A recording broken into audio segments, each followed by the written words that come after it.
Coming up next on AVID Achievers, we'll be talking with a Broadneck High School alumni.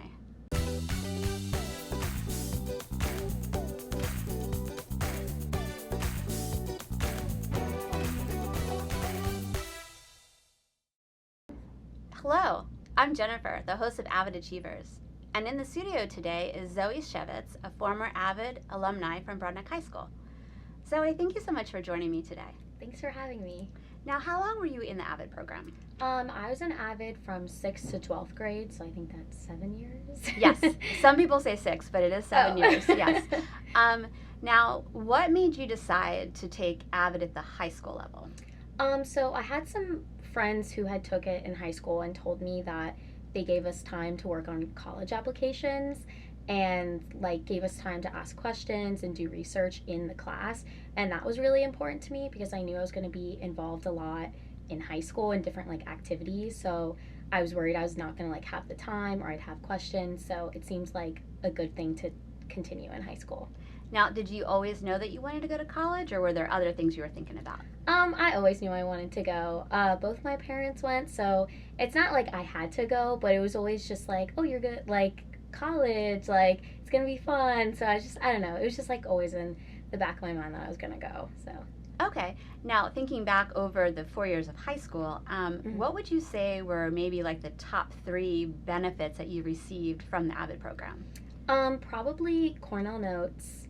Now describe those in case people don't know what they are. Yeah. So basically just when you take notes and then after class you go back and you write in the margins and you highlight and you kind of annotate your notes. And those are definitely very beneficial. I still do those in college all the time. Probably higher order level thinking questions because I use those to make quizzes for myself in college. It's the best way to study. And then probably having time to work on those college applications were really beneficial because you're really busy in high school. Now, I would think that you were one of these color coding people. Is that true? Mm-hmm. Kind of. Okay. Yeah, a little bit. Yeah. How are you with keeping an agenda or a calendar? Is that important to you? Is that something that you use? Yeah, I definitely, in college, I still keep an agenda. I've started to move towards using Google Calendar because I found a lot of after college, a lot of jobs and stuff, they use Google Calendar or Outlook Calendar, and I was I should probably start moving towards trying to do that instead. So I've been trying to move towards Google Calendar, but still use an agenda of some sort. That's great. And one of the things that I found was really important is trying to get students involved in their school and their community, either through service learning or clubs or sports, because when you go to college, you really don't just want to go to college, go to class, go back to your dorm room. You have to have a really good balance, I think, of, fun and academics to be kind of well-rounded and actually healthy, mentally and physically. So tell me about your experience with service learning, clubs, activities in high school. So I played field hockey for the high school and in club too outside of high school. And I was in National Honor Society, Science National Honor Society, Future Doctors Organization, and class office. So I was very involved in clubs and extracurriculars in high school, and it was good experience. What was the Future Doctors? I've never heard of that before. Yeah, so basically we just had different meetings where they would do different presentations on different jobs and careers and stuff.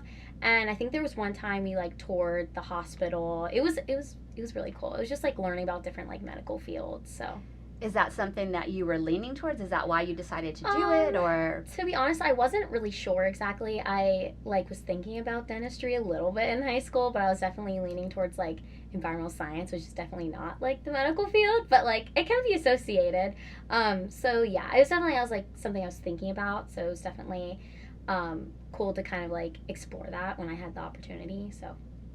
So I know that one of the things that is still in the AVID curriculum, because we feel it's so important, is relational capacity. Some people know that as team building, and some people are well, why are we getting together in a team? I don't want to work with this person, or I don't want to work with that person. But how do you think that helps to shape students academically and socially? it helps a lot. In college, we do so many like group projects, like more than you would think. I feel like I've had to write a group paper with people before, which is really, really difficult. So being able to like work with other people, talk with other people, and like learn who takes what role is like really important. Even like outside of academics, like in field hockey too, or like different sports, like having team captains, but like having people who still have different roles, who are like in different grades, is really important, because like you can't really have a team with just one person. So that's true. Definitely. And so you did a lot in high school, aside from academics. So what college did you go to? I go to Washington College. Okay, and why did you decide to go there? Partly field hockey. I was like recruited to go there, but they have a really good environmental science program, and I knew that I wanted to major in that. But they also it's a really small school, and they have really small class sizes and a small like professor to student ratio, and that was really important to me because I'm someone who literally has to ask questions about everything. So I wanted to make sure that I could have like a good relationship with my professors, and then I could ask them questions without like being nervous about it. So yeah, that's why. And that's not too far from your home, right? Yeah, only an hour. Okay. All right. Now, did you transfer any of those like team building and networking skills into college, or were you just focused on academics? In the sense of like field hockey or any like other activities aside from classes? Yes. So I'm obviously on the field hockey team there, like I said before, but I'm also a presidential fellow, environment and society fellow. I'm in Cater Society, which is this society we have at our school that we can like apply for grants, and they'll like pay us to do, or they'll give us money for us to do research like in like different parts of the world, which is really, really cool. Have you taken advantage of that? Have you gone into I haven't yet, but the plan is I'm going to write a grant for the winter break, and I think me and my friend are going to try to do a research project, hopefully in Australia, which would be really, really cool. Wow. What do you think you might study over there? We're not sure yet. We're thinking maybe like global tourism affecting coral reefs. We're not like exactly sure yet, but definitely have some like really cool opportunities to study different things there. So okay, so now when you're saying like global tourism, are you talking about like people signing up to go snorkeling and scuba diving, and that's how they're affecting the reefs, or just the influx of people and maybe pollution? All of the above, like transport, like people coming in, like the pollution that causes, maybe people swimming and not like protecting the reefs. All of the above. Okay, that sounds really interesting. Yeah, it sounds like a lot. Yeah. When do you have to start working on that for the grant? Well, probably this summer. I think eventually. The summer's almost over, but we're gonna get together and try to work on writing that grant. Going back to team building, because we have to write that grant together. So. And I'm sure that could be a little stressful, depending on deadlines and how well you guys work together. And yeah. Okay. Now you talked about fellows or fellowships. What are those? So before I got to the school, I had the opportunity to apply for like scholarships and like apply to be a fellow. So I applied, I got money to be a fellow, and they'll like put out different activities for us to like come to. It's kind of nice. It's almost like you have a little community, because it's like presidential fellows like can do things together, and like you get to meet new people. So it's very cool. That's great. Now, you talked about like maybe going to like out of the states. Have you ever traveled out of the states for like a club, a sport, or anything like that? Yes. So I traveled out for field hockey. I participated in the Maccabi games in Israel, which was really cool. So I was a part of the women's USA team, and we actually won gold, which was really, really cool. But it was a really good opportunity to like meet new people, and yeah, it was really, really cool. How did you find out? Like, I've never heard about that. So how did you find out about it? What is the organization about? How many teams were involved? That sounds amazing. I'm not sure how many teams were involved, but there was a good amount, because it's like a bigger organization in itself. Like, there's a bunch of different sports that go. And I actually found out my old club coach, I think he's the one who emailed it to me. And that's how I found out, which was really cool. Yeah, so I definitely took a lot from that, especially since I'm also involved in Hillel on my campus, and I am the president actually of Hillel. And what is that? It's like a Jewish I think it's international organization. And yeah, it's just like a place for, well, we welcome people who aren't Jewish too, but it's like a Jewish organization, and we'll like hold different like holidays like in our Hillel house, and like other open events too.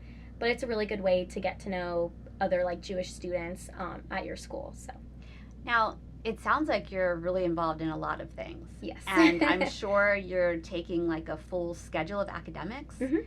So how do you balance all of that? I think it can be hard sometimes, but I think part of it is like staying busy is like almost what keeps me going, because I have a schedule worth of things, so I just try to like set time aside where I'm like, this like 5 hours is like 2 of those I'm studying for biogeochem, and then that other half I'm looking over my like medicinal chemistry notes. Like I really try to like structure out what I'm doing and like when I'm doing what, and it's helpful. So as an athlete, field hockey is a fall sport? Mhm. Okay, so in the spring you have a little more time, or do you have stuff with field hockey still? We still have conditioning and lifts and stuff in the spring, so there's still a lot of stuff that we have to work around, but we definitely have a little more time in the spring because we're not traveling. Okay, so how do you schedule your classes? Like I know because my daughter, plays lacrosse at McDaniel, and I think like the coach will look at the majority of the students' schedules and figure out times, or maybe she'll pick the times and students have to try and pick their classes and hope that it works. Like how is that going for you? Pretty well. Typically, like since we are a smaller school, sometimes it's harder to find classes of like different times because there's like a limited amount of them. So typically we make our schedule and then we run it by our coach, and then they try to like work around like when we have practices, but generally we try to keep like Wednesdays open because we know those are like game days. So we try to like schedule classes earlier on those days in particular, and we just try to avoid like late classes in general since practice is normally at night. It's actually pretty easy to pick the schedules around practice and stuff. Especially I like to be kind of an earlier riser, so it's like good to get classes over with in the morning. So and that's really important to know about yourself because like you said, there's classes available at any given time, early in the morning or late at night. So it's really important to know yourself and figure out like what times are best for you. Like I know that I'm most productive between 10 and 1. That's it, just 10 and 1. So tell me, when you are taking your classes, have you had like, I know that there's different classes where like some are just all test focused, some maybe all paper focused. What type of classes do you particularly enjoy and why? I think I enjoy more like test-based classes because I think I enjoy like studying material more than I do like trying to type it out. But I've definitely taken a bit of both, and I think it's good to take a bit of both because writing is a really important skill to have, but like so is learning to like study and like understand like material. So I definitely enjoy more test-based classes, but I definitely like the fact that I've had to take both. Okay, and you mentioned that Washington College is a smaller school, so what's like the average population there? Oh, I think it's like 1,000, like maybe a little more than 1,000. Okay. So that's less than most of our high schools in the county. Yes. Okay, so like you probably pretty much see everybody that goes there like throughout the day. Now, when you were looking at colleges, like back your junior, senior year, was Washington College the only school you applied to, or?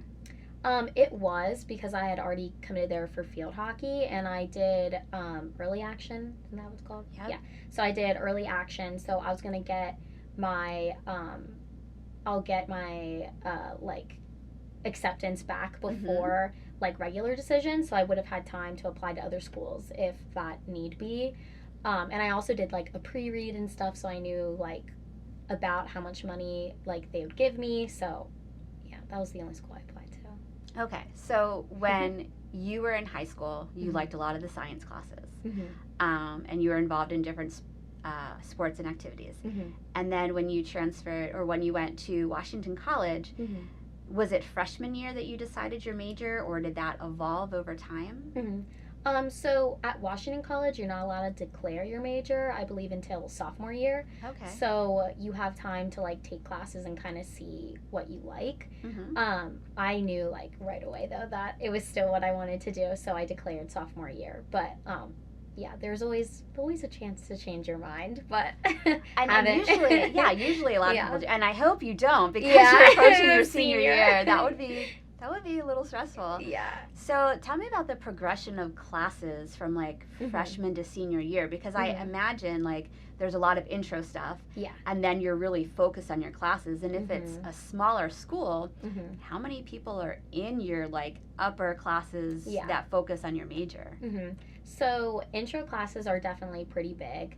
And then when we got like to more like advanced classes, they definitely get smaller. But I happen to be in the biggest major at my school, so they're still like slightly bigger, but still considered very small. So I think like my biggest class I probably had there was maybe like 30 students or less. Oh, Yeah. that's more than I thought. Yeah, I'm Okay. probably less. 30 would be like probably a lecture hall. Mm-hmm. But like I had one class that's like considered upper level, but like also different majors sometimes have to take like the same classes at our small school. So like environmental studies majors, environmental science majors will sometimes have to take the same, or like environmental science and biology will sometimes have to take the same. So sometimes the bigger ones, the more advanced ones can get bigger, but Mhm. they're still generally like pretty small. Like I think I had one class that had like maybe 15. Okay. So yeah. All right, that's not bad. I don't know why I was picturing like 7 or 8 Yeah. students in a class. Yeah. When you said like 1,000, Yeah. student population. Mhm. So now, is it a university? Like, can you take grad classes there as well? No, you can't. Okay, Yeah, so it's just unfortunately. Washington College. Mhm. Okay. Now, did you tour there before you committed? I toured there like multiple times. Okay. Yeah, so I toured like I think one time like with the coach. I went a few times like by myself. And when you go for like clinics and stuff, they always have like tours after. So I saw the school like multiple times before I made my decision. And why do you feel it's important for students that are looking at colleges, even if they have one in particular or they Mhm. have a list of 5 to 7, why is Mhm. it important to actually go there and be on campus?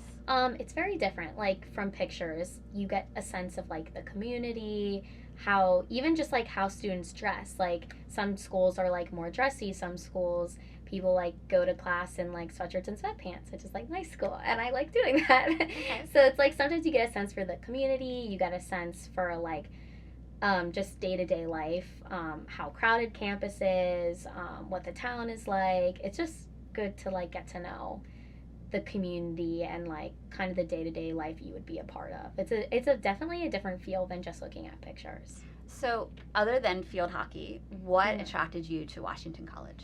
Definitely the environmental science program and the small campus and being by the water, especially being by the water because that's really good for my major. Mm-hmm. But it's also like great in a social aspect because like on a nice day you can like sit on the pier. It's like there's a lot of like opportunities to like have a social life too.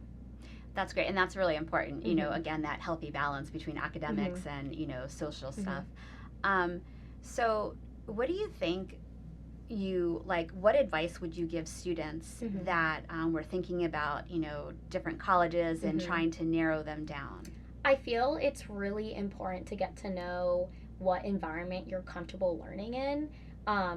So like would you want a small class size or a large class size, or would you want a small student to professor ratio or a big one? Do you want to know your classmates when you're in class? I think that's important because like ultimately like you are there to learn, but at the same time you do want you want to have a good balance. So like also looking at like is there a Greek life, like is there a football team, if like that's important to you too. Like there's so many schools that are like big, medium, like small size that like have both of those things too. So I think it's important to like first look at like probably size or what you're comfortable learning in, and then when you figure that out, looking at the social aspect because like you want to have a good balance, but you also want to be like comfortable because in your learning environment. So And did you have the opportunity to like go to the dining hall and taste their food? Because I know that whenever, like when I taught AVID and we would take students on trips, like, are we going to eat on campus? Can we eat in the dining hall? And that was like a big deal for them. I don't know if it was because it was like all you can eat, or they're like, hey, if I'm going to go here, the food better be good. So did you eat there before? I did. I got to eat there multiple times, especially again with field hockey. I keep bringing that up, but like a lot of the clinics and stuff, we would like have a chance to eat on campus. So, yeah, I got to try the dining hall beforehand. Okay, and that was, you know, good enough for you at least. Okay, because I've heard stories where, you know, sometimes, like, especially on tours, you know, colleges might put out different food, and then students get there and they're like, it is the same thing every day, and it's not that great. That's good. I'm glad. What is the housing situation like? Because I know, like, a lot of the bigger schools, they maybe can't guarantee housing for the upperclassmen. I know at my daughter's school, she's not allowed to live off campus until senior year. So a lot of the schools are different as far as housing, but what is it like at Washington? I think it's very similar to McDaniel. It recently changed, and now I believe everyone, they want to stay on campus for 4 years, but you can apply to like, it's like, they call it almost like a lottery, but you can apply senior year to get off campus. So I know like a good amount of people will try to do that to get off campus senior year, but they generally want people on campus for 4 years. Yeah, and what type of housing do they offer?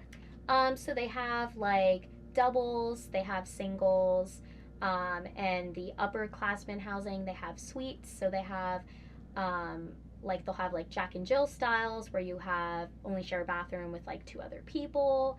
Or there's like 3 bedrooms, like 2 singles, 1 double, and a bathroom in your own little suite. Or they have like on-campus apartments now with like kitchens, 4 bedrooms, 2 bathrooms, common area kind of thing. So they have a good variety of stuff. Okay, so something for everybody. That's great. Now, you mentioned your major, environmental science. I think it's really important for people to like do internships as well, like just to make sure that that's really what they want, because sitting in a class could be different than working with somebody who's in that field. So did you have the opportunity to do any internships? I've done 2. I did one with the Chesapeake Bay Foundation, but it was more in HR. And then I did one this summer with the Kent County Environmental Health Department, and that was really cool. I got to meet a lot of people and like learn about a lot of things that I didn't know about before. So what would you do on a regular basis at your most recent one? So generally, like, I would also help with like admin stuff because obviously busy, but I would accompany some of I would go on some of the like health inspections.